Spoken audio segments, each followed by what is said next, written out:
Selamat pagi teman-teman.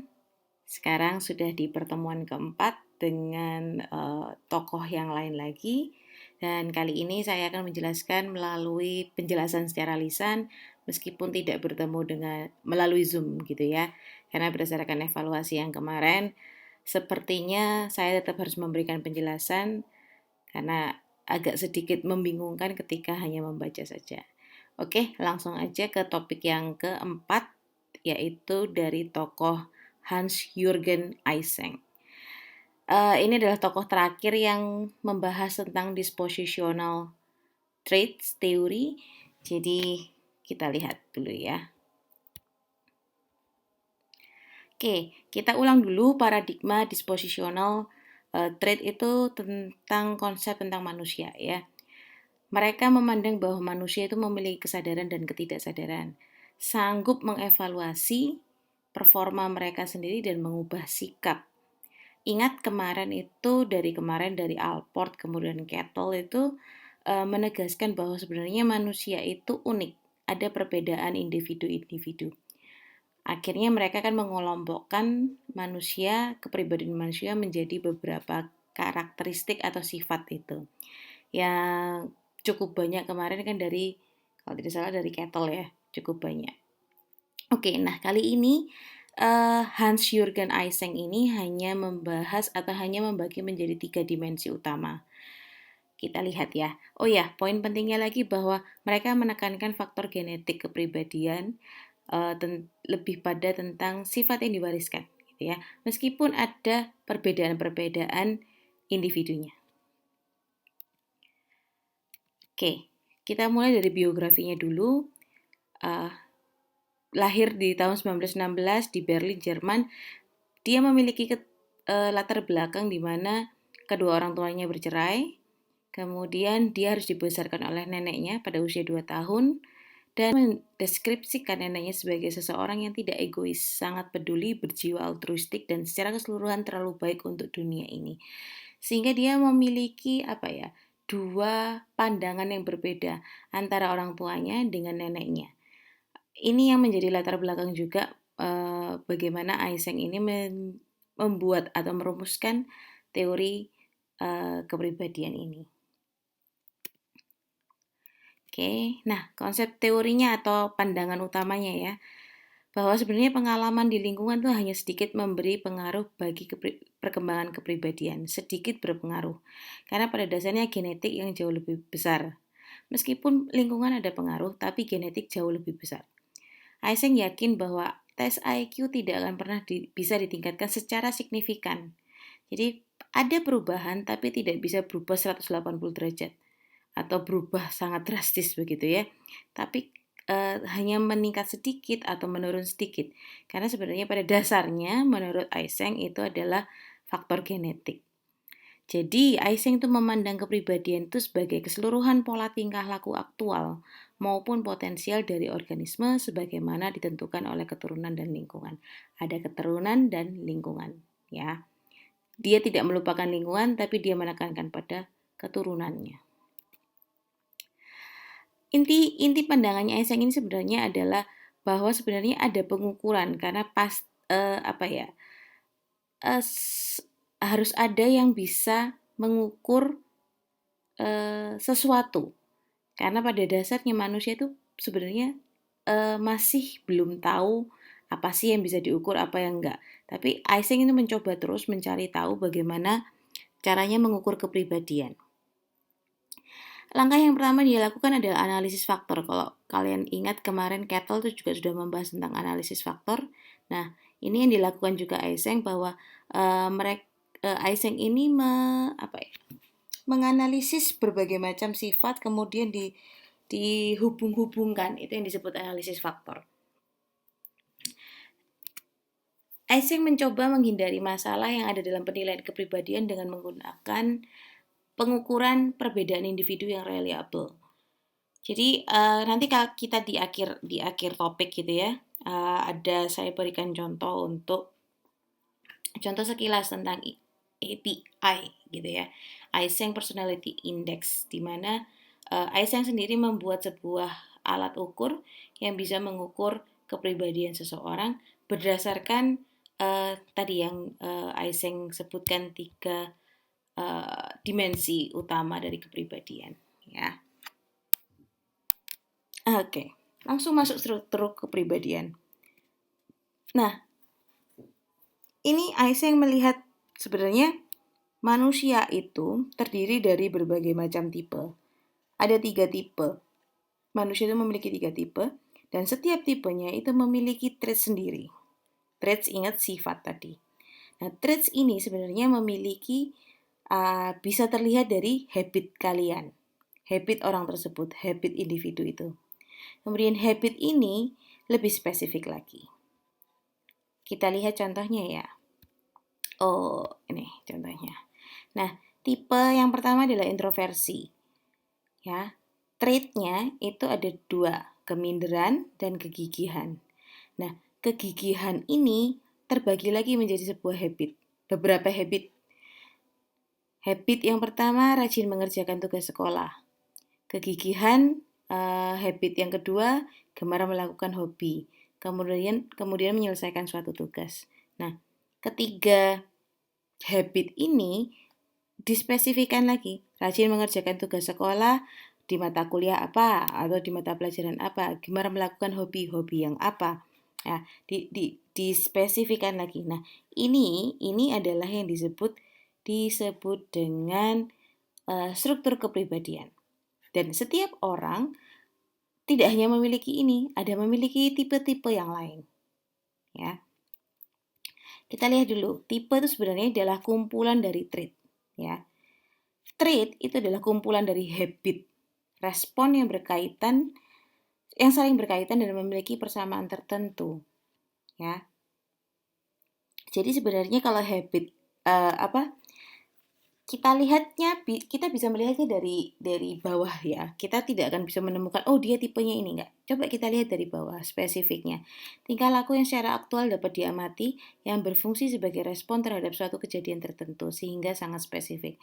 Contohnya tadi misalnya si A rajin mengerjakan tugas matematika.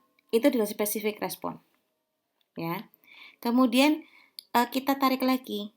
Kita menemukan lagi spesifik respon yang lain. Si A rajin mengerjakan tugas IPA atau IPS atau apa gitu ya. Nah, kedua spesifik respon tadi itu bisa kita tarik lagi, itu menjadi sebuah habit. Ya, spesifik respon tadi dia rajin mengerjakan tugas matematika, rajin mengerjakan tugas bahasa Indonesia, itu dilakukan berulang-ulang dan itu yang disebut sebagai habitual respon. Ya, kemudian habitual respon ini bisa kita kaitkan, beberapa habitual respon ini bisa kita kaitkan kepada satu trait. Yang mana nanti beberapa traits kita bisa hubungkan menjadi sebuah tipe. Kita bisa melihatnya dari bawah dulu, atau kalau kamu sudah menemukan tipenya apa, kita bisa breakdown ke bawah. Begitu. Nanti kalian coba nanti di tugas ada satu soal untuk mencoba kalian membuat hal ini. Oke. Salah tidak apa-apa, namanya saja mencoba. Oke. Nah, ini yang tadi saya sebut ada 3 faktor kepribadian utama. Sebenarnya Eysenck itu adalah salah satu psikolog pertama yang mempelajari kepribadian dengan metode analisis faktor. Analisis faktor itu adalah metode yang terkenal dalam statistika. Ya, kalian bisa tanya Bu Robik tentang metode statistika metode analisis faktor. Nah, ini yang cukup cukup rumit sebenarnya. Analisis faktor cukup rumit. Dari metode analisis faktor itu, Eysenck menemukan ada 3 faktor kepribadian utama. Yang pertama, dia sebut dengan neuroticism, ya, yang berarti bahwa ada kecenderungan untuk mengalami emosi negatif. Sedangkan yang kedua adalah extraversion, kecenderungan yang menikmati peristiwa positif. Dan yang ketiga itu adalah psychoticism. Saya lupa nulis itu ya. Psychoticism. Nanti di berikutnya sudah ada penjelasannya. Psychoticism ini bukan tentang psikopatologi atau patologinya, tapi hanya sebagai yang nanti membuat ciri tersendiri dari manusia. Yang tentang nanti fungsi super egonya. Apakah super egonya bisa berjalan atau tidak? Ini masih ada faktor dari Freud juga. Oke, jenis trait. Eysenck menemukan dan mengelaborasikan 3 tipe. 3 tipenya tadi ini ya. Neuroticism, extraversion, sama psychoticism. Kita lihat dulu. Nah, ini dia. Psychoticism, extraversion, sama neuroticism. Ya, ini adalah 3 faktor utama atau 3 tipe utama. 3 tipe utama. Nah, 3 tipe utama ini memiliki beberapa traits. Ada 1, 2, 3, 4, 5, 6, 7, 8, 9. 9 traits. Tadi kalau kita lihat di sini kata-katanya adalah mengelaborasikan 3 tipe, masing-masing tipe merupakan kumpulan dari 9 trait. Jadi kita sebenarnya ada 27 trait. Apakah kita semua pasti memiliki 27 trait? Belum tentu juga. Ya, belum tentu. Bisa jadi tidak 27, bisa jadi pas 27, bisa jadi hanya 9 atau 8, bisa jadi. Karena nanti gini, ada lagi lawan dari 3 tipe ini. Oke, kita lihat dulu ini ya. Psychoticism itu ada agresif, ada dingin, egosentris, tak pribadi. Kalau mau lihat bahasa Inggrisnya ini ya. Kalau psychoticism ada agresif, dingin, tadi egosentris, impersonal, impulsif, antisosial, unempathetic, kreatif, tough-minded. Kalian bisa lihat sendiri ya. Oke, jadi ini yang dalam versi bahasa Inggrisnya, sedangkan ini dalam versi bahasa Indonesianya. Jadi jenis-jenis trait ada banyak, ada berapa? 27 trait ya. Nah, kalau kita ngomongin sudah ada strukturnya, kemudian dimensinya seperti apa? Dimensinya seperti ini. Balik lagi tadi ya, ada 3 dimensi yang mana itu juga disebut sebagai 3 faktor kepribadian utama. Ada psychoticism, extraversion, neuroticism. Menurut Eysenck, neuroticism sama psychoticism itu bukan sifat patologis, tapi adalah hal yang lumrah atau normal gitu ya. Nah, 3 dimensi itu adalah bagian normal dari struktur kepribadian. Semuanya bersifat bipolar. Bipolar itu berarti apa? 2 kubu. Jadi, extraversion itu kubu satunya adalah introversion. Neuroticism kubu satunya adalah emotional stability. Psychoticism kubu satunya adalah impulsive control. Yang artinya kalau kamu nggak extraversion berarti kamu introversion. Kalau kamu nggak introversion, kalau kamu terukurnya di introversion berarti tidak di extraversion.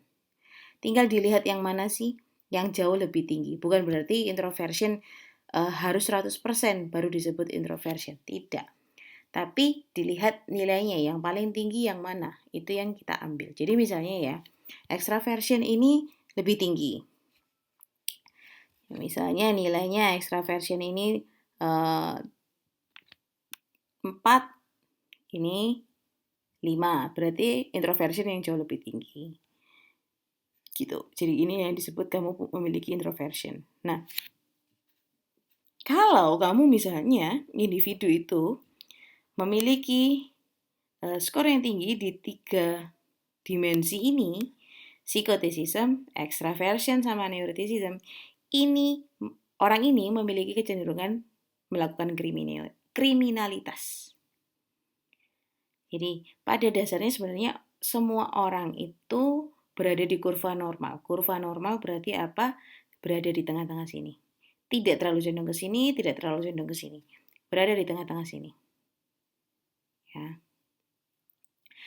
Dan masing-masing dimensi ini saling bertentangan. Saling bertentangan. Jadi tidak mungkin kamu memiliki dua-duanya. Nanti kita lihat ya. Nah, iki. Oke.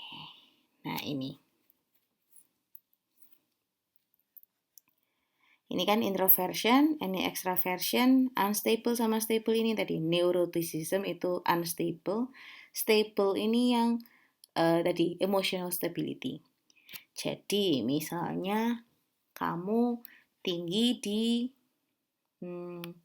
sini, introversi, kita lihat yang ini ya. Introvert neurotik berarti di sini. Berarti kamu orangnya moody, kamu anxious, kamu gampang cemas, kamu gampang takut, pesimis, malas bersosialisasi. Ini kamu berada di sini. Kalau misalnya introvertmu tinggi dan neurotikmu tinggi.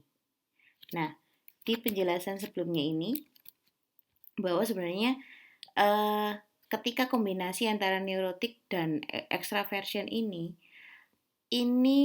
bisa disamakan dengan 4 tipe kepribadiannya Galenus dan Hippocrates. Masih ingat yang berdasarkan lendir, kemudian empedu dan sebagainya. Nah, itu ada kolerik, melankolik, sanguin, dan phlegmatik. Kalau neurotik tinggi dan extraversion tinggi itu berarti orangnya kolerik. Neurotik tinggi, extraversion tinggi, coba kita lihat. Neurotik tinggi berarti sini ya. Terus kemudian extraversion tinggi berarti di sini. Ya kan kolerik. Oke. Nah, introvert, neurotik tadi orang itu kecenderungan memiliki simptom-simptom kecemasan, depresi, fobia, obsesif kompulsif, mengalami gangguan psikis tingkat pertama. Extraversion neurotik itu ada kecenderungan psikopatik, kriminal atau mengidap gangguan psikis tingkat 2.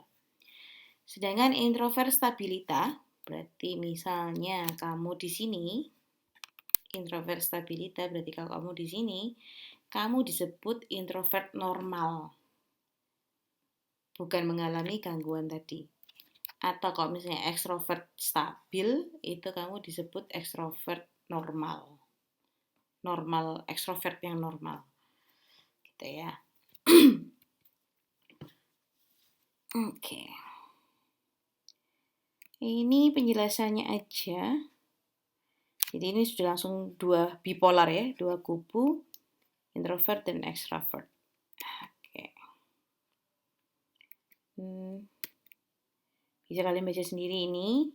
Tinggal nanti perbandingannya begini sih. Yang mana jauh lebih dominan, itu aja. Ya, kan tidak mungkin kamu orangnya outgoing tapi kamu misalnya kamu friendly tapi ternyata kamu withdrawn, itu menarik diri.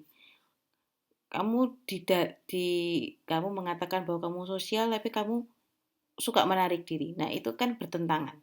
Hal yang bertentangan ini tidak mungkin terjadi pada satu individu, yang artinya harus salah satu terjadi pada individu. Kalau nggak ya friendly, ya berarti suka menarik diri. Tidak ramah, pemalu, dan sebagainya. Gitu ya. Oke. Neuroticism, stability. Oke. Nah, kalau kita neuroticismnya rendah, yang artinya berarti kamu jauh lebih stabil, kamu akan menunjukkan ciri-ciri seperti ini. Kamu memiliki sense of well-being, freedom from upset, emotional stabil, sama easygoing. Sedangkan kalau neuroticismmu tinggi, kamu seperti ini, anxious, tegang, cemas, ya kan, ketakutan, depressed, moody. Nah, itu high neuroticism. Begitu juga dengan psychoticism, impuls ya. Oke. Kepotong ya.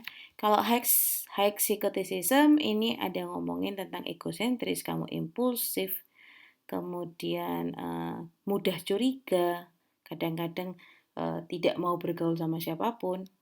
Sedangkan kalau yang low itu kamu lebih caring, lebih mudah bekerja sama, bisa beradaptasi dengan norma-norma sosial. Sedangkan tadi yang high psychoticism tidak bisa. cenderung kaku, cenderung egosentris tadi.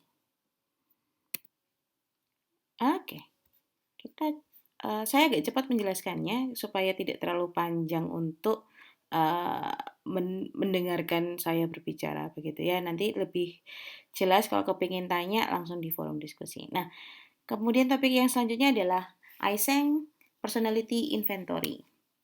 Sebenarnya dari teorinya Eysenck ini ada cukup banyak inventory atau kuesioner yang dibuat.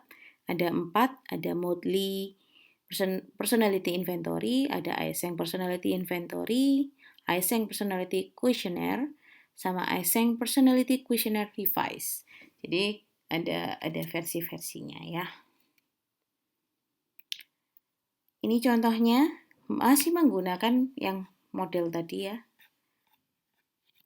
Kemudian karena sebenarnya pada dasarnya pada awalnya si Eysenck membuat teori, Eysenck hanya menggunakan dua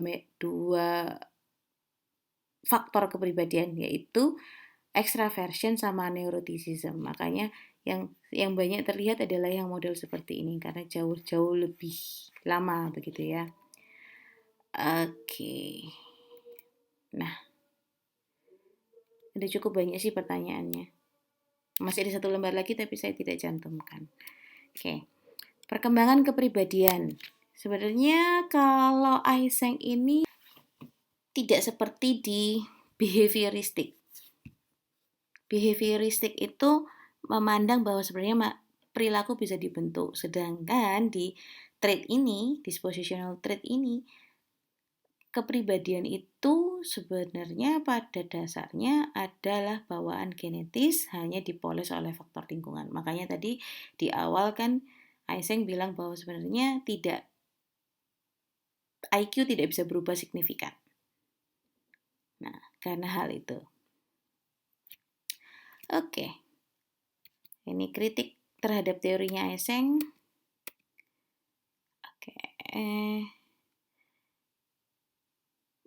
Oke, baca sendiri ya. Any questions? Oke, tulis pertanyaanmu di forum diskusi. Semoga saya menjelaskannya cukup bisa membuat kalian lebih paham. Nanti kalau misalnya ada saran, tuliskan langsung saja di forum diskusi, begitu ya. Oke, sampai jumpa di pertemuan selanjutnya. Terima kasih.